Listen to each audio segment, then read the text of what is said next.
नमस्कार दोस्तों, 17 सितंबर 1950 को गुजरात के वाडनगर में दामोदर मूलचंद और हीराबेन के घर एक नन्हा सा बच्चा पैदा होता है। ये मामूली सा बच्चा नहीं होता है, आगे चल करके भारत का प्रधानमंत्री बनता है और ये बचपन से ही पाकिस्तान को उसकी आंखों में आंखें मिला करके मुंहतोड़ जवाब देना शुरू कर देता है। अमेरिका और यूरोपियन यूनियन जैसे देशों को जब ये आगे चल करके अपने कदमों में झुकाता है, विवेकानंद और गौतम बुद्ध के पदम चिन्हों पे चलने वाला ये बालक योगी नहीं कर्मयोगी बनता है।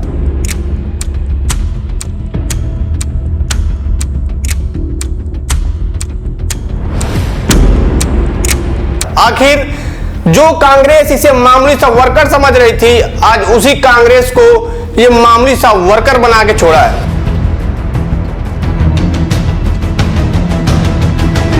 आखिर ये नन्हा सा बालक अटल बिहारी वाजपेयी, लाल कृष्ण आडवाणी, प्रमोद महाजन और सुषमा स्वराज को कैसे पीछे छोड़ देता है और देश का एक गौरवशाली प्रधानमंत्री बनता है। एक बहुत ही मशहूर कहावत है कि जो मनुष्य होता है वो परिस्थितियों का दास होता है, लेकिन मैं जिसकी बात करने वाला हूं इसने परिस्थितियों को ही दास बना लिया। आखिर कौन है वो? This is him. तो उसका नाम है नरेंद्र दामोदर दास मोदी। अब आपको पता चल गया होगा कि मैं किसकी बात करने वाला हूं। नरेंद्र दामोदर दास मोदी जब अपने घर में पैदा होते हैं तो उनका घर संघर्षों से जूझ रहा होता है। 40/12 का जो घर था उसमें पूरी परिवार के लोग रह रहे थे। उस संघर्ष को झेलते हुए मोदी परिवार के साथ साथ अपनी प्रारंभिक शिक्षा के साथ 8 साल की उम्र में ही आरएसएस की स्थानीय शाखाओं को ज्वाइन कर लेते हैं। वहीं उनकी मुलाकात होती है लक्ष्मण राव इनामदार से। वहीं इनकी कैरियर की शुरुआत होती है और कहा जाता है कि मोदी पैदा ही हुए थे नेता बनने के लिए और देश की सेवा करने के लिए। उनको जूनियर कैडेट का लीडर बना दिया जाता है। लक्ष्मण राव इनामदार मोदी के प्रारंभिक राजनीतिक गुरु बन जाते हैं और फिर यहां से इनकी कहानी शुरू होती है। लेकिन राह इतना आसान था नहीं। जब मोदी 12 साल के थे तो इंडिया और चाइना से युद्ध हो जाता है, जिसमें बहुत ज्यादा महंगाई बढ़ जाती है और कठिनाइयों का ये दौर मोदी को भी झेलना पड़ता है। जब मोदी 15 साल के थे तो 1965 में पाकिस्तान ने हमला कर दिया भारत पे और कच्छ के मैदान को भी कब्जा कर लिया था। लेकिन मोदी उस समय अपने पिता के साथ वाडनगर स्टेशन पे चाय सर्व किया करते थे और वहां के लोगों से जब बात सुनते सुनते उनके दिमाग में देश सेवा के प्रति भावनाएं जागृत हो गई और परिवार में वो अक्सर कहा करते थे कि मुझे सैनिक बनना है, मुझे साधु बनना है, मुझे सन्यासी बनना है। मैं सन्यासी बनना चाहता हूँ, लेकिन मुझे देश की सेवा करना है। 1967 में Narendra Modi secondary high school pass करते हैं, लेकिन उनकी जो छवि थी वो एक नाट्यकार के रूप में, एक वक्तव्य के रूप में बड़ा से बड़ा रोल करने के लिए अपने आप को प्रस्तुत करते थे और यही चीज आगे चल करके उन्हें बहुत ज्यादा एडवांटेज हुआ। नरेंद्र मोदी की जो टीचर और अध्यापक हैं उनका कहना यह है कि नरेंद्र मोदी एक औसत छात्र थे, लेकिन उनके अंदर जो साहस था वो बड़ा करने का था। 1968 में जोशीदाबेन से शादी करा दी जाती है। शादी के बाद नरेंद्र मोदी घर छोड़ देते हैं। वो पहले भी कहा करते थे क्योंकि वो विवेकानंद और गौतम बुद्ध से बहुत प्रभावित थे।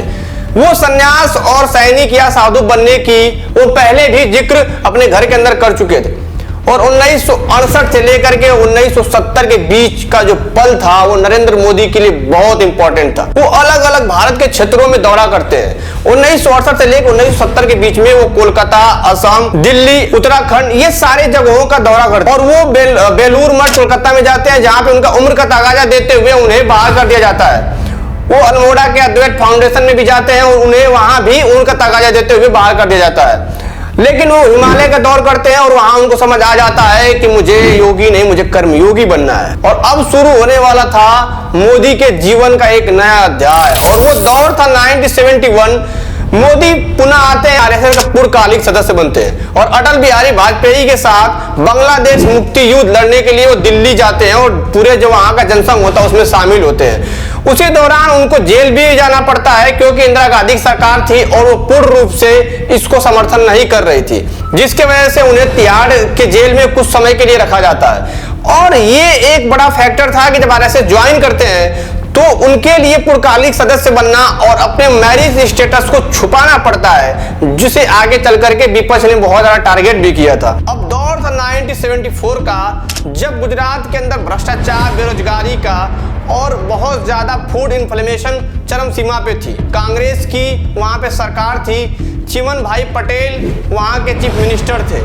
तभी मोरबी इंजीनियरिंग कॉलेज के कुछ छात्र अपना सत्याग्रह पे बैठ जाते हैं और साथ ही साथ वहाँ पे देखते देखते जन आंदोलन शुरू हो जाता है। मोदी भी उसका हिस्सा होते हैं और साथ ही साथ जयप्रकाश नारायण भी उसका हिस्सा होते हैं और एक ऐसा ये तूल पकड़ लेता है जब चिमन भाई पटेल को इस्तीफा देना पड़ता है। तो आप समझ सकते हैं कि मोदी आज से ही नहीं, जवानी में ही जो है वो राजनीति में इतना ज़्यादा सक्रिय थे। नवनिर्माण आंदोलन को देखते हुए ही 1975 में जयप्रकाश नारायण को एक ऊर्जा मिलती है और वो ऊर्जा होता है इंदिरा गांधी के खिलाफ, सरकार के खिलाफ बिगुल बजाना, और वो बिगुल 1975 का इमरजेंसी में बदल जाता है। जयप्रकाश नारायण पटना से बिगुल बजाते हैं, उसी समय आरएसएस गुजरात लोक संघर्ष समिति जिसके सदस्य होते हैं नरेंद्र मोदी और उसको कोऑर्डिनेट कर रही होती है आरएसएस, जयप्रकाश नारायण के साथ मिलकर के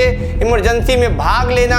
साथ ही साथ जब सारे नेता अटल बिहारी वाजपेयी, जयप्रकाश नारायण, लाल कृष्ण आडवाणी जैसे लोगों को, राजनाथ सिंह, इन लोगों को जब इंदिरा गांधी ने जेल में डलवा दिया तो मोदी अपना वेशभूषा कभी साधु का तो कभी सिख का वेशभूषा बदल करके दिल्ली में सरकार के खिलाफ अलग अलग पोस्टर छापना, अलग अलग भेष बदलना और फंड जुटाना, ये जो महारत थी वो 1975 में ही नरेंद्र मोदी को मिल चुका था। और जैसे उन्होंने उसके बीच में काम किया, आजकल के युवाओं की पैंट की जाएगी। जो लोग ये कहते हैं कि नरेंद्र मोदी तानाशाह है, उनको थोड़ा सा एक चीज समझना चाहिए कि उसने तानाशाही कितनी झेली है। 1977 में इमरजेंसी खत्म होती है, उसके बाद 1980 में लाल कृष्ण आडवाणी और अटल बिहारी वाजपेयी भारतीय जनता पार्टी की स्थापना करते हैं। इसी बीच जो गुजरात यूनिट की भारतीय जनता पार्टी की स्थापना हुई थी, उसमें जो बसंत और नाथलाल जगडा थे, उनकी पहले ही मुलाकात नरेंद्र मोदी से हो चुकी होती है आरएसएस के टाइम में, जो आगे चल करके नरेंद्र मोदी को फायदा होने वाला है। उसी बीच नरेंद्र मोदी पढ़ाई को भी नहीं छोड़ते हैं और साथ साथ आरएसएस के साथ भी काम भी करते हैं। 1978 में नरेंद्र मोदी ने ओपन लर्निंग से दिल्ली यूनिवर्सिटी से पॉलिटिकल साइंस में ग्रेजुएशन की डिग्री हासिल करते हैं। उसके साथ साथ वो 1983 में गुजरात यूनिवर्सिटी से पॉलिटिकल साइंस में ही एमए की डिग्री भी हासिल करते हैं। तो जिस तरीके से उनका संघर्ष था और पढ़ाई को लेकर के भी उनकी जिज्ञासा थी, वो लगी रही। अब दौर धीरे धीरे उनका बढ़ रहा था पॉलिटिकल कद की ओर। उनकी मुलाकात होती है 1982 में अमित शाह से, जो कि आज के आधुनिक चाणक्य कहे जाते हैं, और आज तक उनकी दोस्ती ये बरकरार है। ये दोनों जोड़ी किसी को नहीं पता था कि आगे चल करके एक होम मिनिस्टर और एक प्रधानमंत्री बनेगा। क्योंकि होता क्या है कि 1982 में आरएसएस का मीटिंग हो रहा था, उसी बीच जो अमित शाह थे वो एक स्वयंसेवक के रूप में थे, लेकिन उनसे एक बड़ा पद था नरेंद्र मोदी का, जब वो आरएसएस के एक प्रचारक के रूप में वहाँ पे उपस्थित थे। भारतीय जनता पार्टी की स्थापना तो हो गई थी, लेकिन 1984 में जब चुनाव होता है, वो पहला चुनाव बीजेपी के लिए होता है और 2 लोकसभा की सीट जीतती है और हालत बहुत खराब होती है। तभी बागडोर संभाल लेते हैं लाल कृष्ण आडवाणी और हिंदुत्व का आइडियोलॉजी फॉलो करना वो शुरू कर देते हैं, और तभी उदय होता है नरेंद्र मोदी का। 1987 आरएसएस नरेंद्र मोदी को बीजेपी को सौंप देती है। 1988 में नरेंद्र मोदी को गुजरात का जनरल सेक्रेटरी बना दिया था बीजेपी के तौर पे। अब यहाँ से पहली बार कोई ऑफिशियल नरेंद्र मोदी पॉलिटिक्स की तरफ बढ़ना शुरू होते हैं, और 1988 में और 1989 में जब लोकसभा का चुनाव होता है, उसमें बीजेपी 2 सीट से 86 सीट तक पहुंच जाती है। आप समझ सकते हैं कि लाल कृष्ण आडवाणी के नेतृत्व में कैसे बीजेपी ग्रोथ करती है और कैसे लाल कृष्ण आडवाणी ने बीजेपी को सींचा था। उसके साथ साथ नरेंद्र मोदी की जो परिश्रम है वो आगे काम आने वाली है। तभी 1990 में लाल कृष्ण आडवाणी के नेतृत्व में, जो कि उसका संचालक नरेंद्र मोदी कर रहे थे, सोमनाथ से अयोध्या के लिए राम रथ यात्रा निकाला जाता है, और ये यात्रा इतनी बड़ी होती है जिसका अंदाजा विपक्षी पार्टी को भी नहीं होता, और वहाँ से एक नया हिंदुत्व की आइडियोलॉजी बीजेपी शुरू करती है, जिसमें नरेंद्र मोदी बढ़ चढ़ करके हिस्सा लेते हैं। आप इस फोटो में देख भी सकते हैं कि किस तरीके से नरेंद्र मोदी ने लाल कृष्ण आडवाणी के साथ उसमें सम्मिलित हुए थे। नरेंद्र मोदी को जो भी काम मिलता था वो बखूबी निभाते थे। इस चीज का अंदाजा बीजेपी के नेताओं को हो चुका था। तभी 1991 में एकता यात्रा निकाली जाती है, जो कि कन्याकुमारी से लेकर के जम्मू एंड कश्मीर तक की यात्रा होती है। लेकिन ये बहुत ही कठिन था, क्योंकि 26 जनवरी को लाल चौक पे झंडा फहराने का जो प्रण था उसको निभाना था। कन्याकुमारी से 14 स्टेट होते हुए यात्रा श्रीनगर पहुंचती है, अब ये मुश्किल का सामना करने वाला होता है, क्योंकि जम्मू कश्मीर में घाटी के अंदर जो आतंकवादी होते हैं वो साफ तौर पे इनको धमकी दे चुके होते हैं, आओगे झंडा फहराओगे लेकिन यहाँ से वापस नहीं जा सकते हो।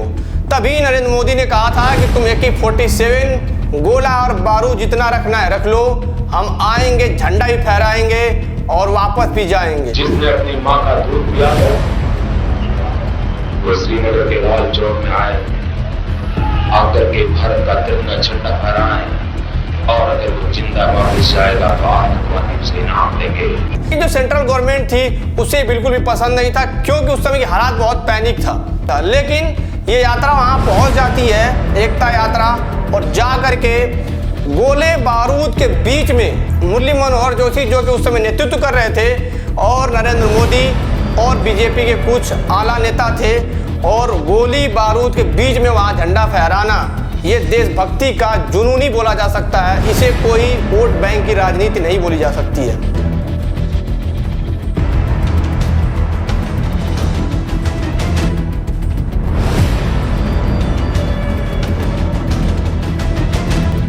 वही दौर है कि आज आर्टिकल 370 जो हटाया गया है, नरेंद्र मोदी वही सारी चीजों को सीख करके यहाँ पे आकर के अपने प्लान को एग्जीक्यूट करते हैं। 1995 में नरेंद्र मोदी को जनरल सेक्रेटरी या बीजेपी बना दिया जाता है, और तभी गुजरात में चुनाव होता है, असेंबली इलेक्शन होता है, जिसमें बीजेपी 121 सीट जीतती है और सरकार बनाती है। लेकिन नरेंद्र मोदी के लिए गुजरात में राजनीति करना आसान नहीं होने वाला था, क्योंकि शंकर सिंह बघेला और केशुभाई पटेल पहले ही बीजेपी के बहुत कदावर नेता थे। उनके बीच अनबन होती है, और 1998 से लेकर के 2001 के बीच में इनको दिल्ली भेज दिया जाता है, और वहां पे इनको बीजेपी की कार्यभार देखने के लिए जनरल सेक्रेटरी बना दिया जाता है। लेकिन वो दौर था 2001 का, जब गुजरात के अंदर करप्शन और बेरोजगारी के साथ साथ एक भूकंप आता है, जिस भूकंप ने गुजरात में नरेंद्र मोदी को मौका दिया, और 2001 में गुजरात में फिर नरेंद्र मोदी जाते हैं और उन्हें वहाँ का चीफ मिनिस्टर बना दिया जाता है, क्योंकि उस समय केशुभाई पटेल की तबीयत भी सही नहीं थी और वो पूरी तरह से हैंडल नहीं कर पा रहे थे अपने चीफ मिनिस्टर के सीट को। 7 अक्टूबर को नरेंद्र मोदी मुख्यमंत्री गुजरात के बनते हैं, और 4 महीना बाद ही मतलब फरवरी में गुजरात का वो गोधरा कांड होता है। वो पहला और आखिरी कांड था, लेकिन नरेंद्र मोदी की छवि को गिरा कर रख देता है। जिस समय नरेंद्र मोदी वहाँ के चीफ मिनिस्टर थे, उस समय उनके पास खुद की विधायकी की सीट नहीं थी, लेकिन उपचुनाव होता है और पहली बार चुनाव में उन्होंने अश्वनी मेहता को हराकर, जो कि कांग्रेस के थे, मुख्यमंत्री पद पे बने रहते हैं। गोधरा कांड होता है। गोधरा कांड में डीएमके और जो कुछ अन्य पार्टियां होती हैं जो कि बीजेपी के साथ अलायंस होती है, सेंटर में चूंकि गवर्नमेंट जो होती है वही बीजेपी की होती है, बहुत ज़्यादा प्रेशर में होते नरेंद्र मोदी और अपना इस्तीफा सौंपने के लिए जाते हैं। खैर, इस्तीफा अस्वीकार कर लिया जाता है और दोबारा इलेक्शन होता है 2002 में, और फिर से नरेंद्र मोदी वहाँ भी अपनी जीत को हासिल कर लेते हैं और दोबारा 2007 में भी मुख्यमंत्री बन जाते हैं। लेकिन गोधरा कांड के बाद यूरोपियन यूनियन, यूनाइटेड किंगडम जो कि उसी का पार्ट था, अमेरिका, ये सारे देशों ने या तो नरेंद्र मोदी को अस्वीकार कर लिया, और अमेरिका ने तो मोदी के वीजा को भी बैन कर दिया। लेकिन आगे नरेंद्र मोदी ने अमेरिका और यूके को भी झुकाया है।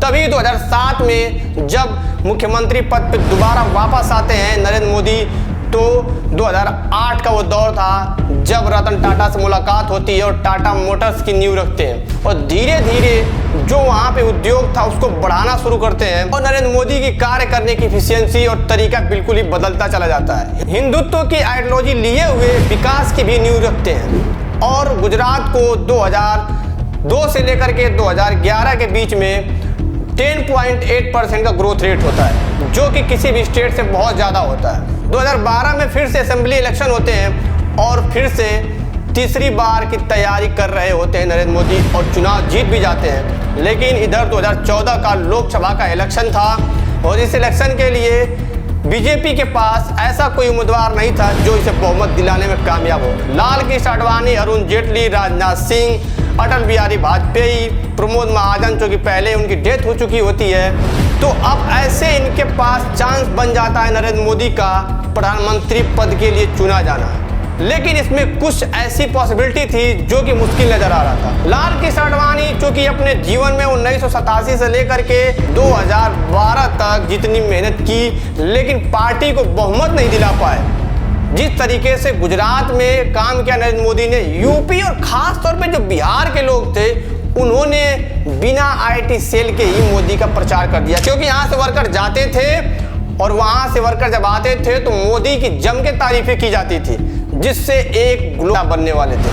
और तभी इसी मौके को देखते हुए यूरोपियन यूनियन और अमेरिका ने जो बैन लगा रखा था वो बैन हटा देता है। सोचिए कि अमेरिका और यूरोपियन यूनियन कितने दूरगामी सोच वाले हैं। उनको पता चल गया था कि इस बार नरेंद्र मोदी की सरकार आने वाली है, और बीजेपी ने 9 जून को मोदी को बीजेपी का हेड घोषित किया, मतलब प्रधानमंत्री पद के लिए उम्मीदवार घोषित कर दिया। और आपको पता होना चाहिए कि 2024 में इसीलिए 9 जून को ही नरेंद्र मोदी ने शपथ लिया, क्योंकि 9 जून के बाद जिस तरीके से उनका नंबर टैरो कार्ड बदला है उसी को देखते हुए इस बार भी नरेंद्र मोदी ने ये काम किया। और फिर 2014 में वो दौर था जब बीजेपी बहुमत के साथ सरकार बनाती है और नरेंद्र मोदी 26 मई 2014 को शपथ लेते हैं और भारत के 14वें प्रधानमंत्री बनते हैं। उसके बाद 2019 में भी वही कारनामा, और 2024 में भी बीजेपी 240 सीट जीत करके गठबंधन की सरकार बनाती है और नरेंद्र मोदी दोबारा 9 जून को शपथ लेते हैं। तो ये विरोधियों के लिए खतरे की घंटी है। और 9 जून का जो कॉन्सेप्ट है मैंने आपको बता दिया